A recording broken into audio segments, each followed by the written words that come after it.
Hey guys, Mitchell Watts with Town & Country TV, and I'm back. So I'm so excited to show you this video. This is going to be the Focus ST, which is what I'm currently driving, pitted against the Focus RS.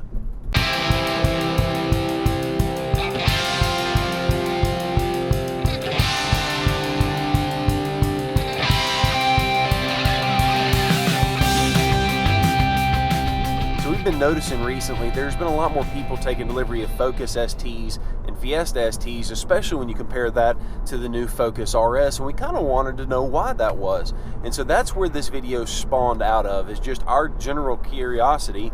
And we started searching the internet and searching YouTube, and there's not very many good quality videos that actually talk about the specific differences between the Focus RS and the Focus ST. So that's going to be our goal here in this video. So first up, let's talk about the Focus ST, since that's what we're driving right now. We're going to do a thorough test as far as fuel economy goes and compare those two for you. I'm taking the exact same route to work every single day, and so I'm going to do that in the Focus ST and then also in the Focus RS, so you can see also what the fuel economy looks like. But let's talk about the ST first up, and let's tell you a little bit about what you're looking at as far as the equipment goes. So this Focus ST is based on a 2.0 EcoBoost 4-cylinder engine. Makes plenty of power, especially for the weight of the vehicle, and it's a very, very nice setup. It's actually built, the car itself used to be built out of Mexico, and recently they have changed that over to Michigan, and so go America. The Focus RS is actually built in Germany, which a lot of people don't realize that it's actually built in Germany and imported into the US or imported into the area that you're going to be. So it's built worldwide out of one plant.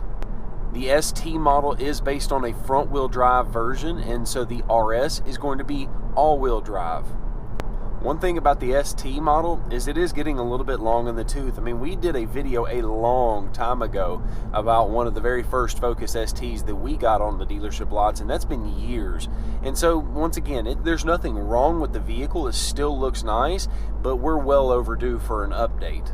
If you ever get the chance to drive an ST right up to an RS, you'll notice the same thing that I'm about to talk about. Both seats are very, very bolstered, which means you're not going to slide out of the seat in either direction when you're taking hard corners. One thing that I do like about the ST, it seems like those bolsters, even though they're just as tight, it seems like the bolsters are softer. So for this larger guy, I feel like I can fit in these seats a little bit better, and it doesn't actually hurt or dig into my ribs. Both vehicles get a very similar interior. Like I said, the seats do feel a little bit different, but the dashboard is the same, the center console is the same, even the steering wheel is the same to the naked eye. What you'll notice that it does have some different stitching on the RS than the ST, but for the most part, the bones and the structure of the steering wheel, the instrument cluster, all of this is going to be the exact same as a Focus RS. And that's not to say it's a bad thing, it's just something you need to know when you're paying a massive difference in price between two different vehicles. You need to know what you're getting. I know we just talked about the seats, but I've got to bring those back again. I do feel like if I had to daily drive my car, this car that I'm purchasing, I probably would pick the Focus ST over the RS. I just feel like it's more comfortable for me, and I feel like I could daily drive that, whereas the RS, you know, between the daily comfort but also the exclusivity, I would really be scared to drive that car every single day for fear of something happening to it just because of the cost difference. The RS does have a much more advanced suspension system with the Magnarine suspension shocks, or dampers rather, that allow you to stiffen up the dampers or loosen them up depending on whether you're on the track or not. I will have to tell you, those dampers, when you put them in sport mode, they are so stiff it just about shakes you to death, and it's a little bit overkill. This car doesn't have the ability for the adjustability, but it's a great all-around suspension system. As I'm kind of going around this curve, it feels really nice, it's soft enough, and I would be plenty happy with this if this were my car. The Focus RS is all-wheel drive, which means that 0 to 40 miles an hour experience is unlike anything you've ever been in. This is a front-wheel drive, which means it's got its downsides that there's nothing you can do about. And so I do have to tell you that when you're going from like 40 miles an hour and downshifting and accelerating, yes, the RS is a little bit faster, but this car is not that far behind. The brakes on both vehicles are very good. Obviously, the RS, you're paying a lot more money for it. The brakes are better on the RS. So now we're driving the Ford Focus RS. This car is pretty awesome. I would love to have this car, but there are some obvious downsides to it. The price being one. it's hard to ignore that there is nearly a $14,000 difference in price when you factor incentives that you get on the ST. You also have to factor in fuel economy, but then again, if you can't afford the gas, you probably can't afford the car itself. But there is a big difference between the 25 miles per gallon on the highway that this car gets compared to the 32 that you get on the ST model. One of the things you cannot replicate out of the ST is the all-wheel drive function that comes with this car. So this RS model actually comes with a launch control, and it's really simple. Basically, you turn on launch control, you stomp the gas, and instead of revving all the way to the 6,500 RPM red line, it holds the RPM at exactly 5,000 RPM. You dump the clutch and it will make you dizzy. It is awesome the way that this car accelerates, and a 0 to 40 is unreal.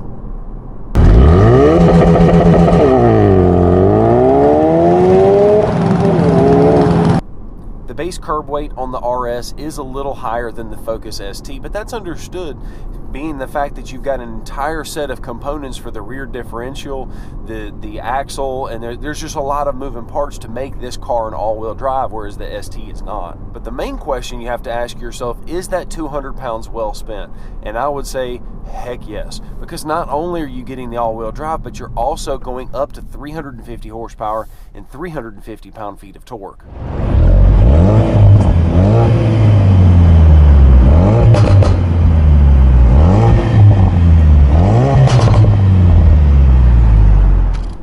Factor in your power to weight ratio on the RS compared to the ST, it definitely makes sense to go with the RS because it's got such a better power to weight ratio. Now, the one thing that you have to understand though, and I know I keep going back to this, is $13,800 difference in MSRPs and also the difference in rebates. Not to mention that right now the Focus ST has 0% financing for 72 months, and I know a lot of people don't really care about that, but that does save you money that you have to factor in, and no incentives are available on the Focus RS. They simply don't have to incentivize them to sell them. Let's talk about the 3 available wheel and tire packages. So you have the base model wheel and tire that basically comes on the car.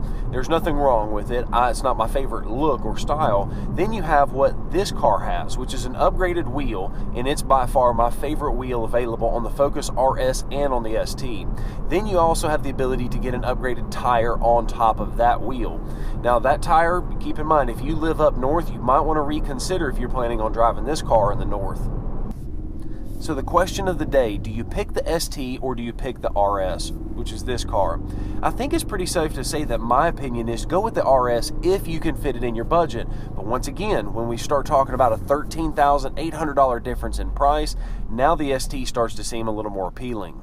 I can promise you one thing, whichever route you decide to go as far as the ST or the RS, you will not be disappointed. They all have their place in our current car market.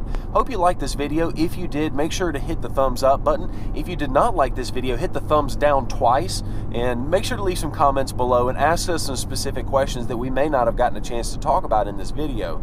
If you haven't already done so, you can click here to subscribe to our channel, and you can click here to watch another one of our videos. Thanks again for watching Town & Country TV. I'm your host, Mitchell Watts. Have a great day.